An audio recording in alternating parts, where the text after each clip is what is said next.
C'est l'heure du bilan à la gare du train express régional de Rufisque suite aux fortes pluies du mercredi dernier.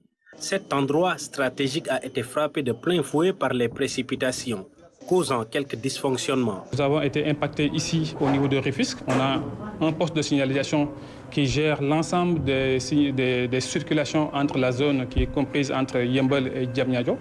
Donc ce poste de signalisation du point de vue de sa configuration, qui se situe déjà sur un point bas, qui est une zone assez préférentielle de rétention d'eau, a été fortement impacté. L'eau de pluie a franchi le mur de ce poste de signalisation et causé des dégâts matériels, obligeant les agents de la SENTER à changer de cap quant au fonctionnement du train, surtout sur l'axe Yeumbeul-Diamniadio. Les circulations se font entre Dakar et Yeumbeul, certes à une fréquence de 20 minutes, 15 à 20 minutes au lieu de 10 minutes, mais cette partie-là n'est pas impactée.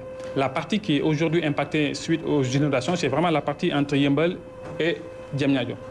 L'aspect économique n'est pas à occulter si ce genre de situation survient. On a constaté depuis samedi, depuis l'arrêt des grosses pluies que nous avons eues la semaine dernière, qu'il y avait beaucoup de voyageurs qui venaient et ils ont pris leur mal en patience. Ils ont pris un peu plus de temps d'attente dans les gares, mais ils sont toujours aussi nombreux. On ne peut pas donner à ce jour de date précise pour un retour en plein transport nominal, tout simplement parce qu'il s'agit d'un phénomène qui est assez exceptionnel. Il s'agit d'équipements électroniques qui ont fortement été impactés.